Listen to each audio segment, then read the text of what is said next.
Hey everyone, and welcome to the Doctors Running podcast, where we, a group of doctors of physical therapy, talk about the art and the science of the things that we put on our feet. Today, I have the pleasure of having Dr. Sloss with me. I'm Matthew Klein. We're going to do a really interesting episode on the best super racing shoes so far of 2024. We are currently recording March 5th. Happy Cinco de Mayo for those of you that celebrate. David, how are you doing today? I'm doing well, except it's May 5th. What did I say? You said March 5th. Oh, God. Yeah. Sorry. May 5th. Hence why I would say Cinco de Mayo, which makes sense. Great. Yeah. This is what happens, by the way, when you have a kid. You're trying to finish up a PhD dissertation, create a new course for your university, and teach another one. It's really fun and run. So, yeah. How are you doing outside of me getting dates wrong? Yeah, doing okay. I mean, I'm a little bit of a sad boy right now just because of the events last night. So we're recording on May 5th. Yesterday was May 4th. Thanks for clarifying. Yeah, and the 4th was not with me. No. on last night. So ran down at the Occidental Invitational, which is a really solid meet to go run a good 5K. And I mean, I had been kind of harboring this foot injury for a little bit now, and I didn't spike up until this week because we didn't want to flare it up. You know, it was like one of those things where it's like, I don't even know if we're going to do this race. Yeah. And like, I could feel it pulling a little bit on Tuesday when we did the track workout, just tuning up. Mm-hmm. But it was like, okay, it didn't hurt. Yeah. And I was like, I think I can get through this, you know? Yeah. And then did the race, went out good, was running 71s. Like that was the plan. Like that for those that don't know track splits, it's basically 71s would be about 444 per 1600, which would equate to somewhere between a 1448 5K and a 15 flat 5K. So basically the goal is like, just go break 15, you know, just go run 71s, be consistent, don't do anything stupid.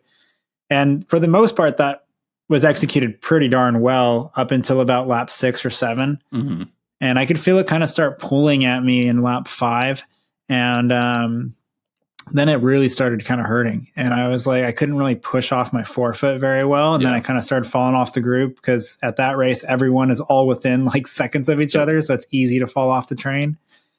And I just try to basically at that point, just do what I can do and just keep moving. And then I did try to kick in the last 200, and then my foot really didn't like me for doing that. Yep.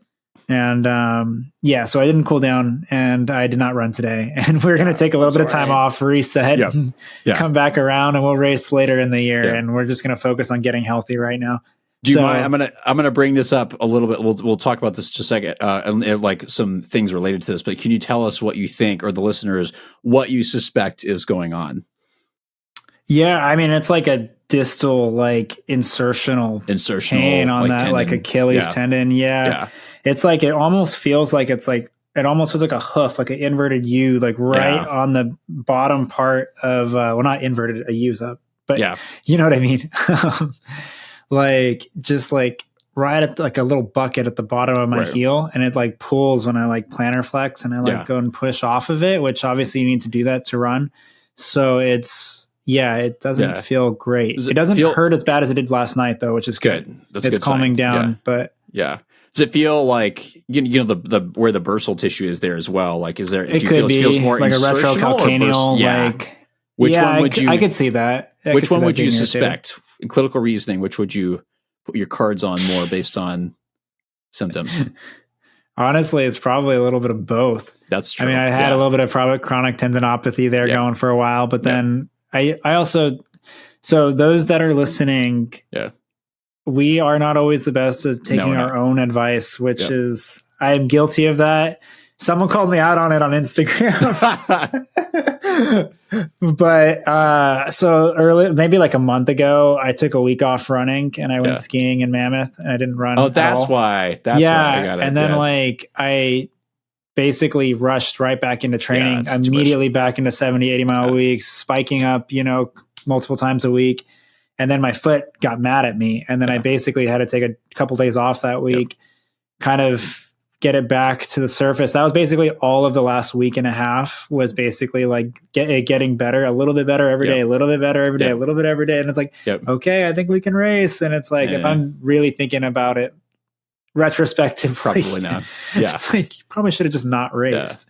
Like, you should feel pretty good about racing in the first place. So it was probably a little bit of an acute flare up, but I was having some on and off like calf stuff before that too. So got it. It's probably a little bit of both. So a little bit of chronicity based on how long, but then like what's for the listeners, it's called acute on chronic, where you have a chronic pathology, but you get an acute irritation. So do you mind if I go off topic for a second and take a little talk about this? So again, for those who don't know, the Achilles is kind of like one of my favorite things to geek out on. That's what my dissertation's about, especially like Achilles tendinopathy.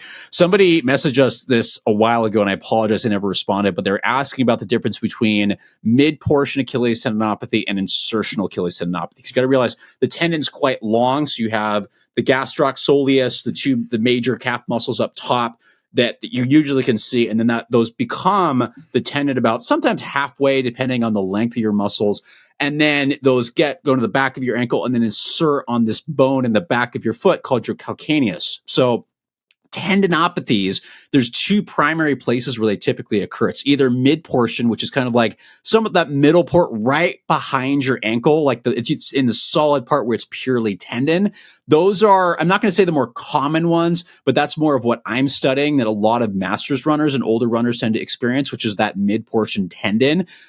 Other people will also experience insertional tendinopathy, which is where you get an irritation right where the tendon goes into the bone. And so what people need to realize is that those two pathologies are actually very different in terms of how they respond. A lot of the mid-portion ones can respond actually very quickly. Like you can keep loading them if they're not too acute. You can do it really well. The insertional ones, because you start getting into other tissues besides tendon, like you get a little bit of bone, you get a little bit, sometimes the retrocalcaneal bursa is back there, which is a totally different tissue.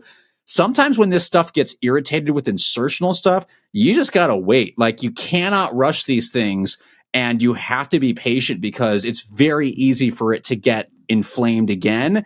And because of the location, blood flow is not always blood flow to tendons isn't always super great, but it's especially kind of questionable as you get into like the connection points with the bone.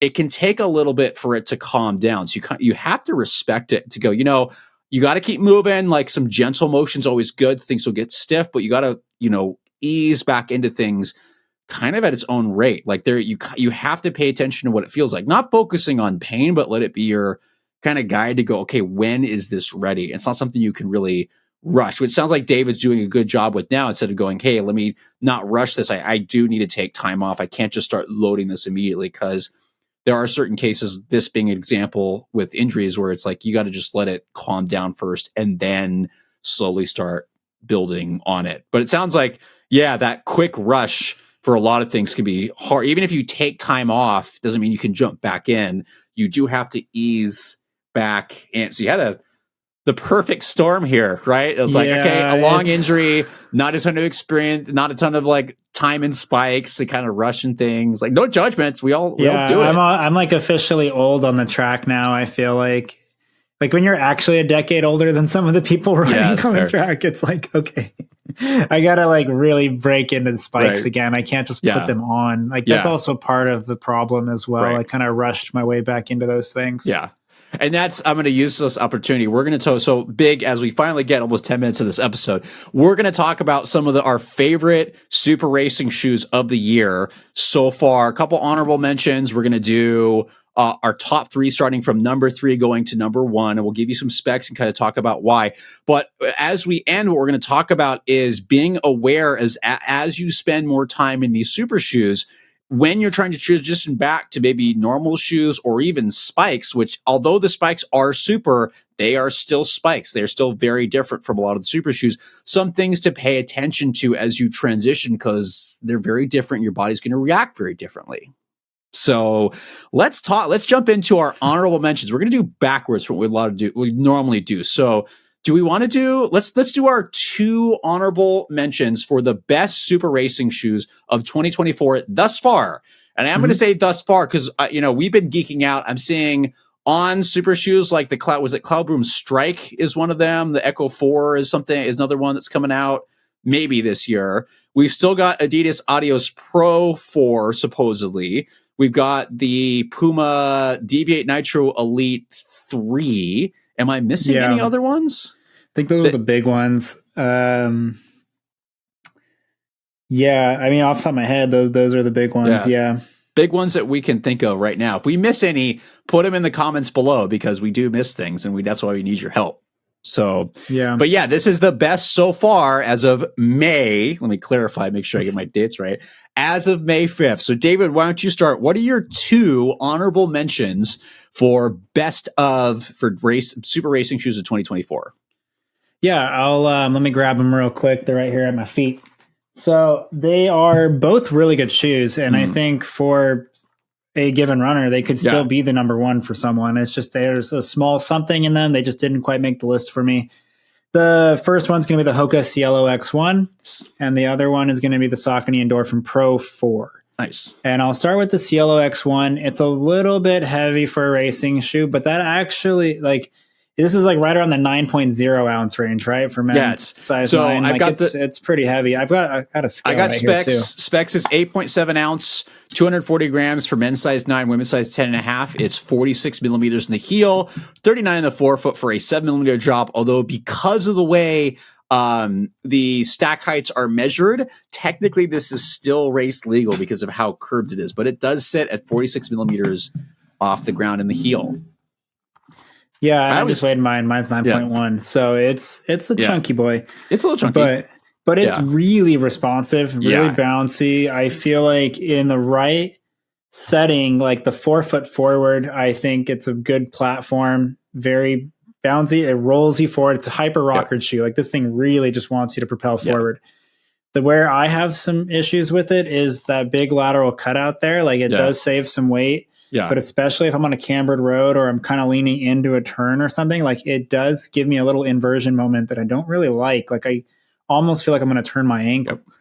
And so that's the big thing where it almost feels like a safety thing. I don't really mind the weight gain because of how responsive the thing is. It's crazy how bouncy this thing is. So a lot of upside. The upper is a little warm, but it locks down pretty well. I didn't really have any issues there. Surprisingly. So, yeah, like it's a really good shoe. It just misses the mark just a tiny bit, but it's a premium racing shoe. Anyone could race in that thing. Right. And a lot of people, I'm seeing a lot of people, by the way, for those, I'm local to Southern California. I'm at the Rose Bowl all the time. I've seen plenty of people just doing training runs in them. I'm like, wow. I mean, it's got enough cushion. You could do that. That wouldn't be my suggestion, but people do it. Yeah, and then the other one is the Endorphin Pro 4, kind of your standard, racing shoe from the company, your PIBA foam, Power Run PB. They updated a couple things, gave it a new outsole. They changed the platform a little bit. Locks down pretty well. Good traction underfoot. I actually find this to be a pretty versatile one. I know it's been a controversial one amongst the DOR team because it does feel good picking up the pace. Like I feel like you could run road mile to 5K in this shoe. Fine. You're team Andrew with this, huh? Well, I'm team you too, though, because I noticed that I can slow down in this shoe as well. Like I feel like I can run a half marathon in this too. The thing that kind of stinks is it doesn't feel like I would choose it for any of those specific distances over another shoe on the market right now. Like it's good at everything. Mm-hmm. But if I'm running a race and I'm choosing something for a specific distance, it's like, I'll probably lean toward whatever what I'm like that I like for that distance. Right. But it's a good, jack of all trades kind of super shoe. The one thing I did notice is a little bit of a floating sensation I get in the heel here. I don't know if it's just not locking down super well for me there. It almost feels like I'm translating medially and laterally in there. But otherwise, it's pretty good. I mean, it's solid. I think it's a worthy runner up, and it's it's a solid shoe. If you could only have one shoe to race in across all distances, it's not a bad one. That's very fair. So I'm trying to decide whether I can continue because I feel the cat feeder is going to go off in half a second here. So maybe I'll just go and BJ will get mad at me and edit this out later. So my top ones, I'm going to start with the obvious one and follow up on what David said is let's see if I can pronounce this right. Because not only does David make fun of me, other people make fun of me for how bad my pronunciation is of other things. So it's the Cielo X1. Did I do it right? Great. Awesome. Because I was calling it Celio. The Cielo X1 is also on my honorary list. Again, It's quite a bit heavier than a lot of the other super racing shoes on the market, but it definitely makes up for that in the fact that it is incredibly responsive. Who was it that won a road mile in this the other day? Why am I blanking? I think it was Chrissy Gear. Yeah, that doesn't totally surprise me. It wouldn't be my top choice, but how responsive this thing is does make sense. So I get why people would choose it. I've got a 17:45 5K stroller PR in this run at the Rose Bowl with Isabella, and I was like, I did not expect to do that at all. So very bouncy ride. Like you said, uppers is a little bit low volume and a tiny bit warm, but it still locks down absolutely fine. I haven't had any issues with it. Unlike you, I actually like the lateral cutout because it does take me and almost makes this feels like there's like a medial wedge. So for someone like me that collapses inwards, it actually works really, really well. My only challenge is that I have ripped off that lateral posterior lateral outsole piece. Because where I now land, I clipped that section. So it got pulled off eventually, and I was expecting that. But if you're not like me, I do feel like you're going to get quite a bit of durability out of this shoe. I am going to still take this to 100 miles, even if I get injured, just to do a 100-mile review. But yeah, I think it's a great, I just wish it was a little bit lighter, and at least it shows me that Hoka is trying some stuff, which is really cool. So yeah, that is one of my runner-ups. The honorable mentions. The other one I'm on the fence about, but I just want to talk about, which is the Under Armour Velocity Elite 2, only because it is a lot better than the first version. There's more Peebo foam underfoot. What's crazy and what made this shoe unique is the toe box is actually fairly wide, and it's like a 2mm drop shoe. So for people that like that in a max tack height shoe, it's actually really interesting. I also like it because it's the first shoe I tried to do like a time trial in with Isabella and the stroller, and there's like a 520 time trial, like mile time trial with the stroller, just not even like just out of the blue. So I really enjoyed running in this shoe, and Under Armour, I think you're on the right track. But personally for me, this is not worth the price. I would still put this more at like 150, 160 bucks. It's not full length. It's not full height. Peebo midsole. The Peebo is on the firmer side. It is unique. And this also shoe is not stable at all in the heel midfoot. It's been more durable than I expected. So this is my left shoe. This is after a little over 50 miles, which is really impressive. That's for those really who know good. me, like the fact that this is lasted makes me like not be able to comment on durability because it's lasted very well for a shoe that doesn't have an outsole, which we just had that conversation not too long ago. But in terms of the weight, is a little bit heavier on the heavier side. It is really, really stiff. But I do like where Under Armour is going, and they are getting better. So it gets an honorable mention just because it's just been a cool shoe to run in, but I wouldn't pay $250 for it. We did have to buy this shoe. This was not sent to us, but I would not do that again. So it's getting better. Anyway, let's go to our top three. So David, why don't you start with your number three? All right. Number three for 2024 releases so far. Should we hold ours up at the same time, or do you think we should? Oh, do you want to do down? this? Yeah, let's do that at the same time. So, okay. Well, we did this previously. So we'll hold ours up at the same time. So you ready? Okay. So best number three of 2024, 3, 2, 1. So different shoes. Oh, what? You did? Okay, great. All right, David, you start. Yeah, so my number three is going to be the Nike Alphafly 3. And there's a reason why it's number three. Because it can be number one at a given distance, but I think some of the versatility on my own mechanics changed that as far as the overall racer. Yeah. When I think of like, okay, what is the best one? It's like, can I take this to different distances and really enjoy and work it? And I know I said the Endorphin Pro 4 was versatile, but there's a couple other on this list that I think I would still take in the versatility category over that are to come. But the Alphafly 3, I think it's really good at the half marathon distance. Very bouncy, but still rhythmic. You can get yourself on your foot. This thing feels like a trampoline little cannon on you. That feeling actually kind of works against me when I really pick up the pace because my stride feels like it's getting ripped open and I just don't have the best control over it.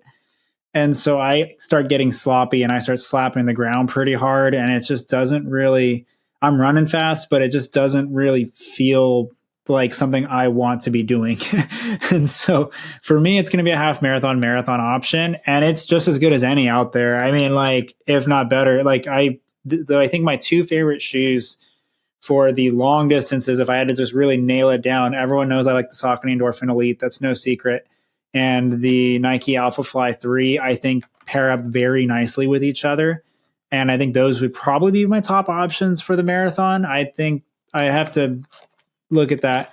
But I think marathon, half marathon, there's probably more to talk about. But for the marathon, probably those two. Yep.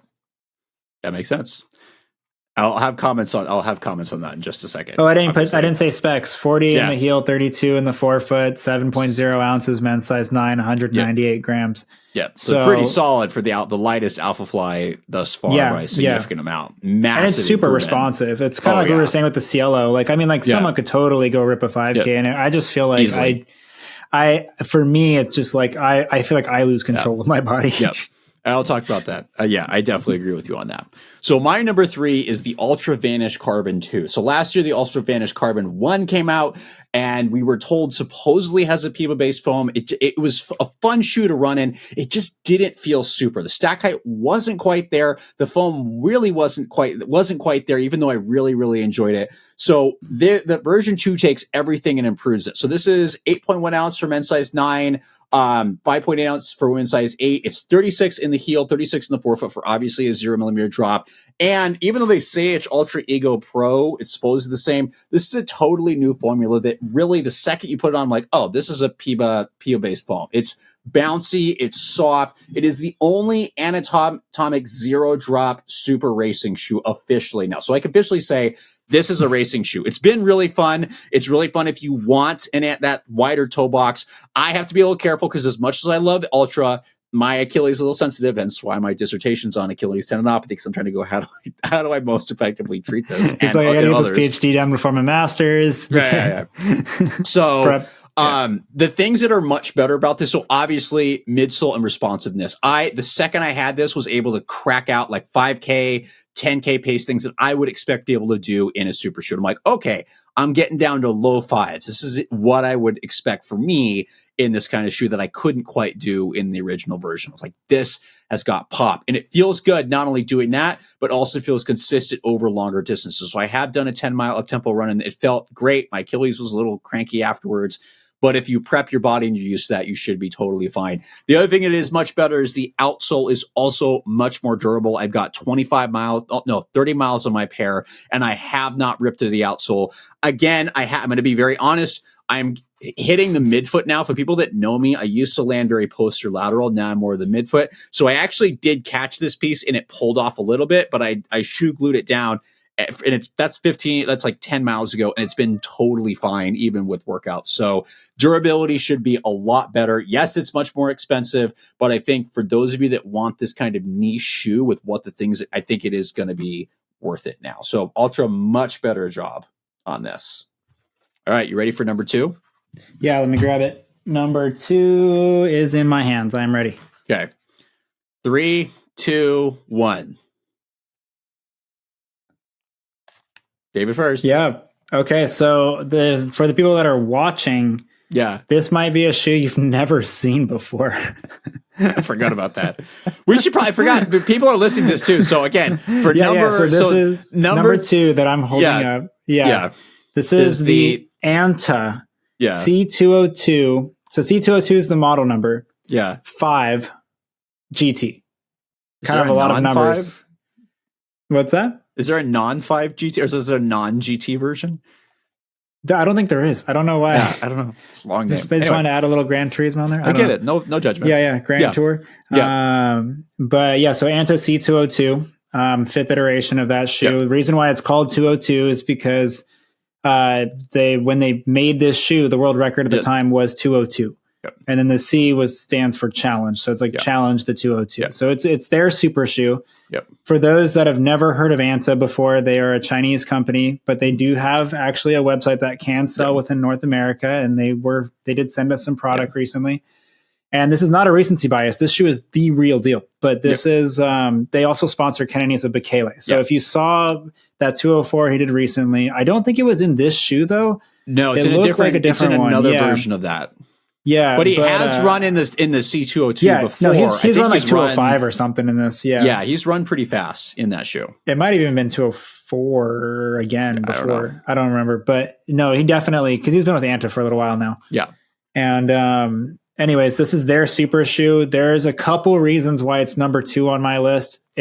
One, it performs. Like, this isn't me just trying to hype up some company. This is a very solid shoe, but I'll just run off specs real quick. So specs 33 in the heel, so it's lower, 25 in the forefoot, 8 millimeter drop, 200 grams. That basically equates to 7.0 ounces. So basically the same weight as the Alpha Fly there. And it's a very competitive weight. Most super shoes are trying to get pretty close to that 7 ounce range. Yep.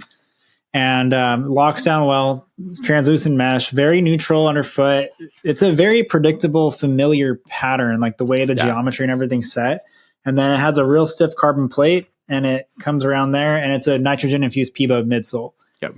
And this thing flies. Like, it's just one of those shoes that I have found that it's a little bit lower to the ground, so you also feel the ground a little bit more. The Peebo they use is a little bit firmer. It's not as like spongy, bouncy, but it's like a firm and very noticeable bounce off the forefoot. And the way the rocker is put in the forefoot, you get this nice rounding up front. And what I didn't tell you guys is this shoe's $180.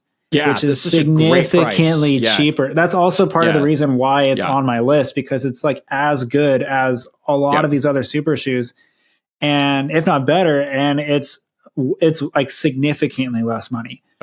And they use a liquid rubber outsole, which is actually surprisingly grippy. I didn't think it was grippy and durable. By the way, it survived me. So. Yeah, like I didn't expect it to be that grippy. My first time wearing them, it was on a wet track, and I thought I was gonna be sliding, and then I like got on it, and I was like, "Wait, this is holding!" Like, and it was like holding. It wasn't like And then ran on the roads, everything fine, turning fine. I mean, it's definitely a very neutral mechanic based shoe, but it's like kind of like there's not really very many frills, light sole flare. Yeah, it is what it is. It kind of reminds me of like the Deviate Nitro Elite 1. That we said that was very comfortable, kind of just felt like a natural shoe. That one was a little bit more flexible for a super shoe. This one's definitely stiff and it's more rockered. So it is different, but I think some of those vibes that we were getting, and that was also a lower stack height as well. If I remember correctly, that wasn't 40. The Deviate 1. No. I will say, it's also, to me feels better at 5K, 10K paces. What do you feel? I agree, but I also think I can take it half marathon and marathon. Like, it's one of those things I can fall into rhythm. And like, I feel like, 5K to half, this thing is a killer.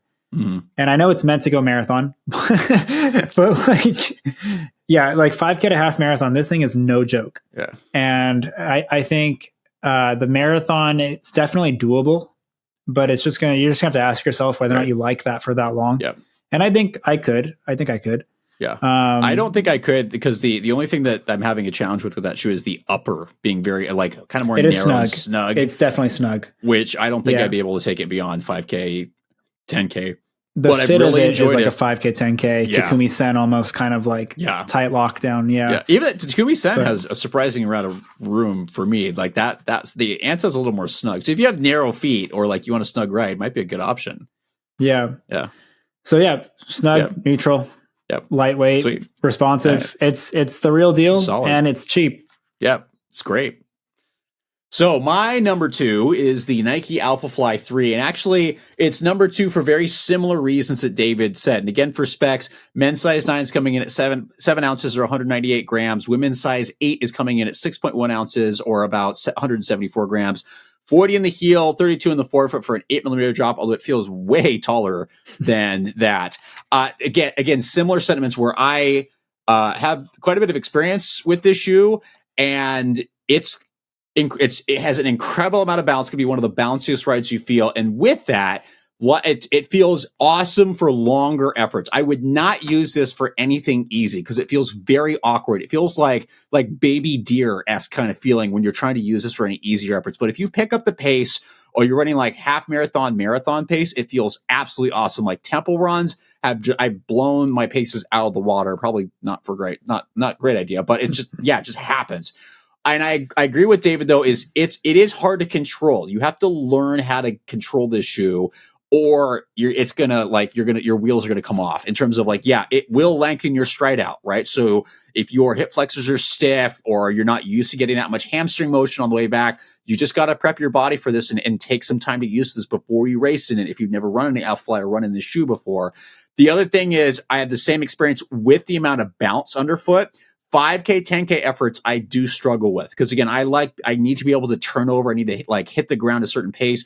This does better at like longer floating things where we can really bounce off the ground. So again, half marathon, this would be my first choice. The thing that I would grab right now if I had to go run one tomorrow. If I hadn't done 10 to 12 today, but yeah, I think it's number 2 because it doesn't have that versatility down into the short distances, but that's not what it is for. That's a little biased because my focus is on 5K, 10K and trying to build some resemblance of speed back right now. But it is an absolute favorite this year and definitely my top 2 of the year. All right.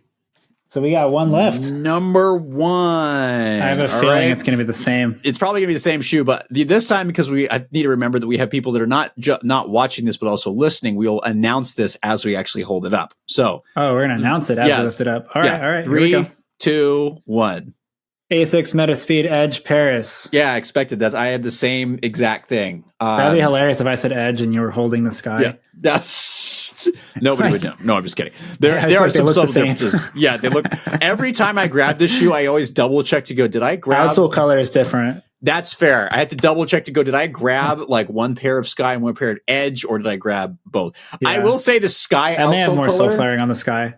For those who can't see, like the orange bottom is sweet. Like it just, I don't know, it just looks cool. I like having that outsole color. I don't know. I thought the black outsole was clean. Both, they're because they have the black stripe and the black. Yeah. Like, I feel like it accents the shoe better. It does, but it feels like a lot that of orange in your face. Like if you're behind somebody, you see the orange. It's like, oh, okay. But I like the Edge Paris better. So for consistency purposes, David, why don't you go first about why this is your top shoe of the year?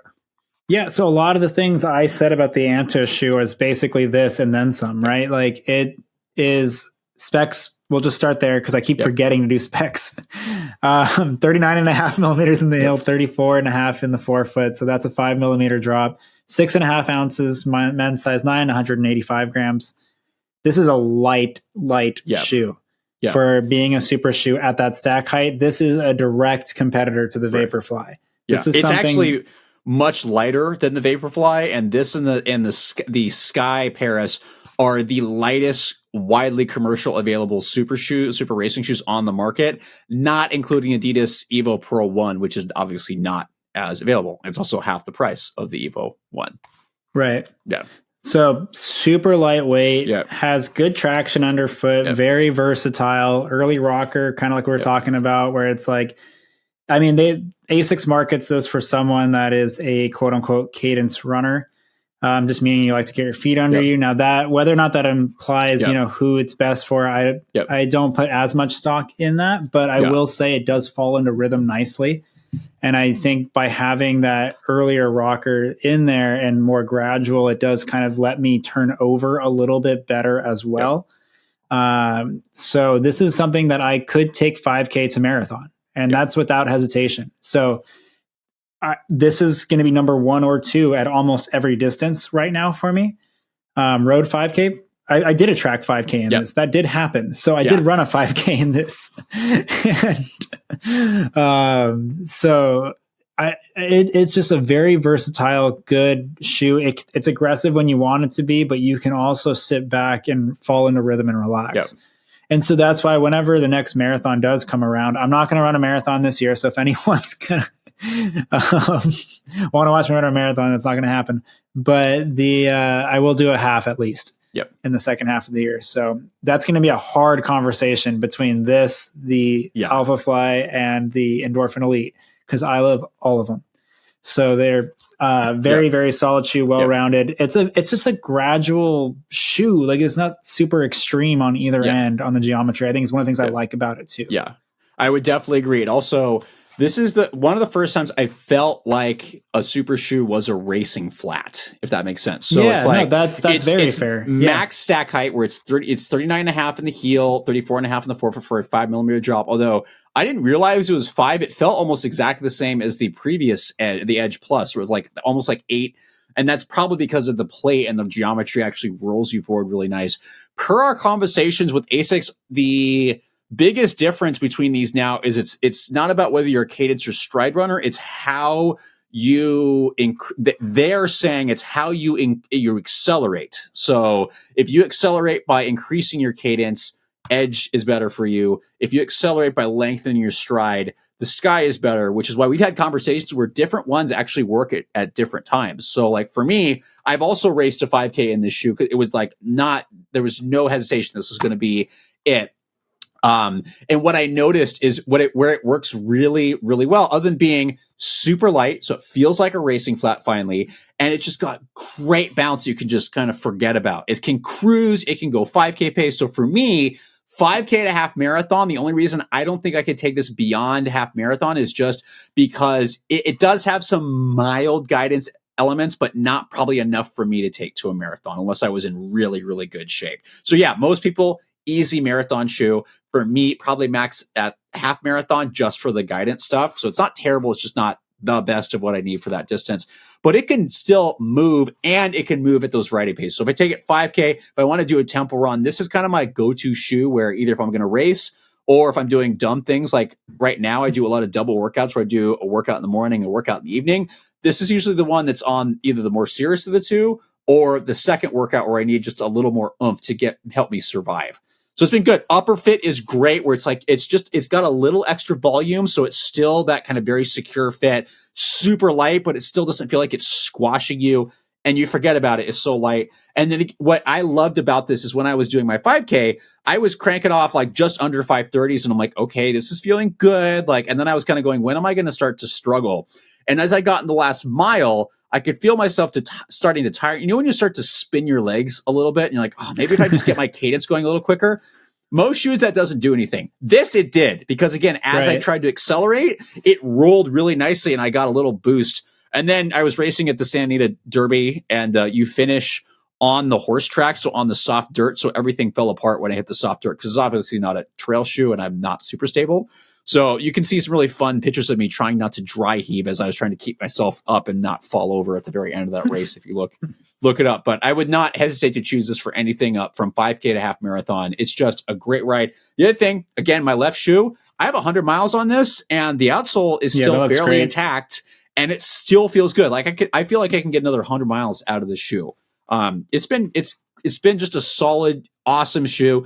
The Sky, I think is close. Just my mechanics don't match that well because I don't, unless I'm fatigued, I don't really tend to lengthen my stride anymore. But it's still a really solid shoe that actually, I don't know, if the forefoot just feels a little more stable. So we talked about this. I might consider that for a marathon. But again, I think the Alpha Fly wins that for me. But yeah, the Edge of the two, it's just such a massive improvement for ASICS. Where, no offense for those listening, the pluses just didn't do it. Like the Edge Plus was decent, but it just wasn't where I felt like things could have been compared to the original Metaspeed Sky Tokyo, which was incredibly bouncy. And it was like, wow, this is real. This is the follow-up to that with the necessary improvements being the lightest, widely commercial available racing shoe in the market. So yeah, great job, ASICS, on this model and the Sky, because it was a really, really big thing. So that concludes our talk of what the best ones of 2024 are so far. And we still have a little time. So what we wanted to finish with is actually kind of following up from what Dave's experience, and hopefully some other people are kind of going, what's going on? So with these super shoes and super foams, there's nothing inherently wrong or bad about them. Okay. Then this is going to include some of the super trainers, not all. But you have to realize when you expose yourself to something very, very different, like these super racing shoes, the very, very soft, resilient foams, your body will adapt to that. It's adapting to the shoe, so you will have changes to it. If you start spending a lot of time in those shoes, which there's nothing wrong with that, you just have to recognize that if you start to try to transition quickly to something else that doesn't have those properties, it either is going to feel a little bit weird, Or there are some inherent risks if you go too quick because these are so drastically different from a lot of traditional shoes. Or in David's case, even some of the newer super spikes. So, David, what are some of the changes that are like the adaptations you felt trying to go from like super racing shoes to either trainers or non-super shoes or to spikes?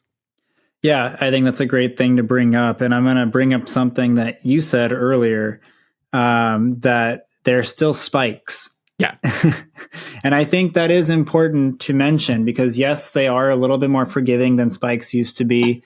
And they give you a little bit more responsiveness. And they probably, you probably do have a little bit less fatigue on your legs going into the final mile of a 5K, 10K, whatever. But they're still spikes. Yeah. And when you look at the way these shoes are configured, they are very different from each other. And when you look at a super shoe, let's just say it's at the 40 millimeter stack height and it's maybe an 8 millimeter drop, and it's got a nice rocker to it. And it basically takes the work out of your ankle to some degree. It kind of lets you roll.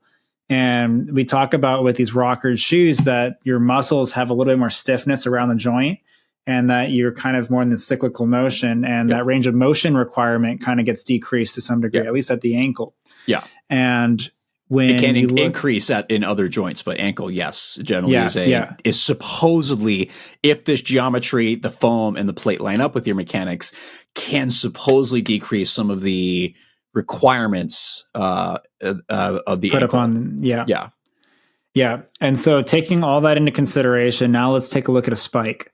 A spike is going to be zero drop, if not negative. And I got to say, some of the spike, like I know some of the companies are listing the stack height of their spikes, and I'm like, there's no way that's like not a negative drop shoe. Like some of the new Adidas distance spike, the new Avanti, which looks sick. Like it looks so cool. But I'm looking at it going, really that's cool. Like a negative, like 5 or 10 millimeter drop shoe, which I'm like, how are you going to run the disc? But people are. I'm like, that looks like a negative. Yeah. How are you going to do that for Nico distance? Looked just fine. I'm sure he yesterday. did. Yeah. But that, to be fair, it's probably because he's hopefully taken some time to adjust to that, because when you start getting into zero drop shoes, which is, again, as much as I love the Ultra Vanish Carbon 2, one of the challenges I have with it is if I spend too much time in it and I don't adjust to it, I start to feel it in my Achilles insertion, in the tendon. I get little irritations because I, at the moment, haven't taken the time to work through the range of motions required of my Achilles and of my calf muscles. I've got the strength, but not necessarily in those ranges of motion. So I have to be very careful. And that's when you put a spike on, you're like, where's the heel? Like, doesn't matter if it doesn't matter how much super foam, like, they've got super foams there, but it's like, my forefoot's higher than my heel. Like, there's more range required, which, for running faster is not a bad thing, because for people that don't know, you actually generate more torque from your anchor-plantar flexors into greater degrees of dorsiflexion. So I'm not surprised, but you have to be ready for that and have practice with that to adequately generate the power and force necessary to be effective over something longer than, a couple strides, right? So 800 meters. Yeah, so that is definitely what the range of motion requirements at the ankle are. Definitely one thing. And some of the other things is the amount, and you mentioned this, the amount of foam. And I know people, like, I harp on foams, but the amount of midsole material underneath these super shoes, and like some of them, we mentioned the Cielo X1. I said it right? Yeah, you're on it tonight. You're good. Gosh, just waiting for the comments section. The CLX1 is a 46 millimeter in the heel. So there's a ton of foam underfoot. If you go from that back down to something in the 20s, it's a very different feel in terms of the resiliency and cushioning under your foot. I want to be careful with the term stiffness, because usually people use stiffness with longitudinal bending, how stiff the shoe feels as you transition through it. So there's very different cushioning properties. And when you're on a very tall, softer, resilient foam, your body naturally stiffens up, right? Your body goes, basically, I don't need to worry as much about like shock absorption because I have a soft foam underneath me. So I'm going to stiffen up to try to find stability. This is a very natural adaptation that happens, which is why when you've been running in a ton of super shoes or super foams, you go back to a traditional shoe, it feels not cushioned, and you kind of feel stiff, and it's hard to shock absorb because your body's adapted to a different stimulus, and now you're asking it something else. So it's the range of motion requirements of the ankle, the lower stack height as well, going, well, now I'm actually getting a little more proprioceptive input. Now I need to shock absorb and get a little more range, which your body hasn't been doing. Not necessarily bad, but what you have to be careful with is the transition between the two. If you take anything, you could go from a traditional shoe or a spike to a super shoe. If you do that too quickly, you got to give tissue time to adapt, or you're going to cause some tissue damage quicker than it can heal, right? So you got to let your body adapt to that. It can go the opposite way, going a super shoe to a traditional trainer or to a spike. Like, you have to give yourself time to adapt to these stimuluses, because your body will adapt and change to the shoe that you put on. That's just normal. Our bodies are adaptable. Like, when you go run on trail, your body will adapt and start going, okay, how do I get the range of motion and get a little more stability to adapt the varying surfaces? And you go back on the road and you're like, why does the road feel stiffer than I remember? It's like, because your nervous system in your body is adapting to that. So if you make big transitions, there is a little inherent risk of injury, and it does happen, which is why we always tell you, no matter what you're going toward, take your time. It doesn't matter what direction you're going. And, David and I and Nathan, Bach, and BJ and Andrea don't always do that. We're not perfect human beings, but we try to pay attention to that. And that's hopefully helps you understand why some of these shoes feel different. And then what we have to I have to be careful with is, if I've been running in a very different shoe type and I suddenly put one of these other ones to do a review in, I have to remember, hold on, I need to take a little bit to get used to this before I come to any conclusion, because drastic changes, right. Also, your sensory system gets overwhelmed, going, well, this is so different. And so it can make it very easy to hype a shoe up when it's like, actually, it's not that different from a lot of the other models. So it's something that we have to think about too when we're trying to review and give you an accurate representation of what we're experiencing in the shoe. Did I miss anything on that in terms of differences and things to think about? Unless you want to take the spike game a little farther about what, prepping and what you would do differently. No, I'll just make it a little bit. Well, I mean, I just start earlier. Yeah. I didn't rush it per se. I just didn't go very far in them. Yeah. So it was almost as if I was starting the transition. I just started the transition too late in the game. Like, I just wasn't running any more than maybe a K in them. Right. And then which also makes sense because it sounds like in them. It sounds like you were also dealing with a little bit of irritation too. So I too would probably avoid spending a lot of time in a shoe like that as well. I probably shouldn't have run in spikes at all that yesterday.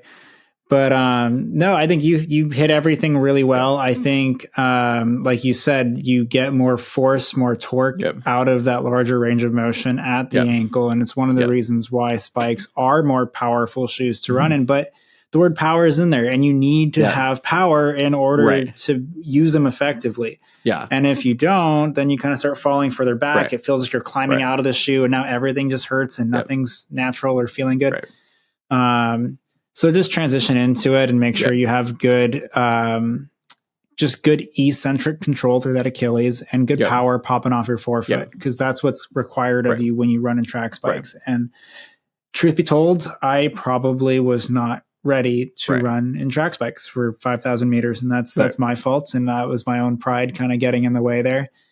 But this is a good lesson, because I feel like this same thing also applies for a lot of people when they're starting to look for a racing shoe and they go, you know what, I want the fastest thing possible. So we've had people ask us like, oh, my marathon or whatever's in a few weeks, what's the best shoe for me? And we're sitting there going, I would hesitate to have you change something now because you actually haven't put the time in and some people can get away with this, but most people, like, you need to put time in a shoe before you go take it to like a half marathon or marathon distance to make sure you can control it and be okay with it for that long.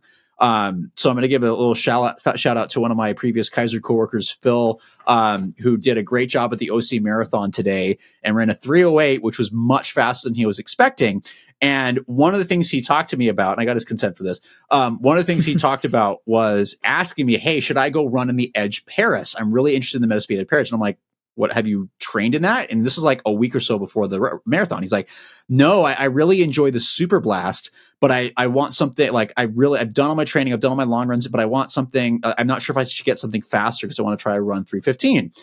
And I was sitting there going, dude, like you should just take the Super Blast, because that's the shoe you've spent the most time in, and it's what you're most comfortable. When you start getting, like, for most people, half marathon, especially the marathon, that's a long race, and you want to make sure you're comfortable and you can control that shoe for that distance. Which for me, I wouldn't take the Edge Paris for a marathon because I can't control it. I don't have the stability to do that for that long. Up to half marathon, yes, maybe, but marathon, no. So if I had to pick between the two, would take the Super Blast. And the reason we can do this is because we're not the elite of elite competing in the world athletic stuff. So yes, they call them illegal shoes, but I think a lot of these super trainers, especially like the Super Blast or a lot of the lightweight trainers out there, are totally fine to be used as a racing shoe. Because the other thing I had to pay attention to with spikes or the super racing shoes is that they are very aggressive. Like the Alpha Fly is a crazy shoe that, again, if I don't have control over, I'm not going to pick it for a race. It's why it's my number 2 and not number 1, because it's that crazy that I would have to train in it to use it effectively as a tool. A lot of people should consider alternative to these if they really can't control the shoe up to a marathon. If it's not feeling good on long runs, something else might do. And just because it's quote unquote illegal, most of us don't worry about that. So you like the Super Blast, a great option to consider. The Neo Vista from Mizuno that I'm running right now, also a really great option. Not plated, right? Not carbon plated. It's got a fiberglass plate, which is a little more flexible, but it feels fine, right? It's kind of training, a little faster stuff. Some of you don't have to get the quote unquote fastest shoe on the market. The shoe that's going to help you finish is going to be the fastest shoe for you, not the one that you think is the lightest, fastest, but you only get partway through. Right. So I would encourage a lot of people to start thinking about them, going, what is actually best for me, rather than my buddy or, Kenenisa Bekele or Kipchoge or, whomever. Any thoughts on that? No, I mean, it just like stick with your gut. You're like, oh, like this is the shoe, or like just trust what you've known. You've been doing this in this shoe. You obviously are capable of doing this in that shoe. Yeah. Don't let marketing, don't let your own head get in your way. And that's easy for me to say, it's like we're all human. It's like you see something, you're like, but I want to be faster. I want to be, like whatever it is. And it's like, no, it's not really the case. Because if you're not, like, let's say you do run the first 3/4 of that race faster, but then you blow up, right? And the back quarter of it isn't very good. And if you had just run a consistent pace from the beginning in a shoe you're comfortable in, chances are you're probably going to run faster in that second scenario than you did in the first, unless you were really far ahead of pace. Right. And so, I think just stick to your guns and what you know. And if you are interested in a shoe, then the time will come where you try it and then build up for the next race. But if it's a close proximity to something that's coming up immediately on the calendar, don't do it. Right. Don't make big changes at the last second. Like I said, some people can get away with that, but there are inherent risks to doing that. Take the shoe that you've actually built up with and trained in, right? Like in terms of getting your body used to that, no matter what it is. Whether it's track spikes, as David's telling you, like you do need to prepare for that, but then ultimately choose, are you going to use this, or are you going to use a super shoe that a super racing shoe, road shoe that you're more comfortable with? Or, for the marathon distance, if you're having trouble, the goal is to finish fast, but you have to finish to get that time. An alternative may be better. A training shoe might be better. A super trainer might be better. So just think about, and David said this really well, don't let the marketing catch you. Don't let us hype it up, because I know we definitely get really, really excited. It's natural. We're not trying to sell you products. We have and never have accepted financial anything from companies to review a shoe, and we will never. I will never let people pay us to review stuff. It's tough luck. We all have day jobs, so tough. But we still get excited. While we might get excited, I don't want to hype you about something that might not work for you. The goal of this website is to educate you on what works best for you as an individual and nobody else. So hope that helps. David, any last closing thoughts? No, man, you killed that. That's great. Yeah. Oh, by the way, I feel like Off topic, maybe BJ might cut out, but it's actually a really big deal when we make it under an hour. So, because especially me blab for an hour. David's great. I blab, but we always appreciate you listening to us blabbering on about shoes and what have you. We really hope this is helpful. As always, please feel free to email us. I know we're really slow, but we're always interested in what you want to know about for our mailbag episodes, because what you care about is what we care about, because we want to share not only all the stuff that we know, but also the stuff that we're learning with you, because we love it. We geek out. We want to make this as exciting for you and help you learn more about what's going to work for you. You can find us on a variety of other places other than emailing us. Obviously, we've got various social media channels, be it Instagram, be it X, I keep forgetting to call it that, via LinkedIn, all the other places, Strava, you can find us there. Our YouTube's been doing really, really great recently, so we really, really appreciate everybody that subscribes. That always is really, really cool if you're watching us here or if you're listening to us via Spotify, what have you. We hope these conversations keep you comfortable on your workouts and long runs. And we always appreciate this. So again, please give us a like or subscribe or follow. It really, really does help us. If you're on Spotify or listening or iTunes, please leave a review. That also really, really helps keep us going and helps support us for what we want to do, and also providing support for you as well. As always, hope you geek out.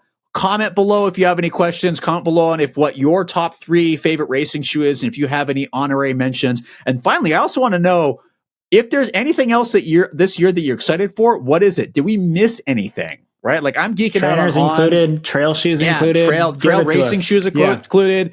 We always appreciate that feedback. So thanks again for listening, and hope wherever you are, you're having an awesome time, an awesome run, and get out there and stay healthy.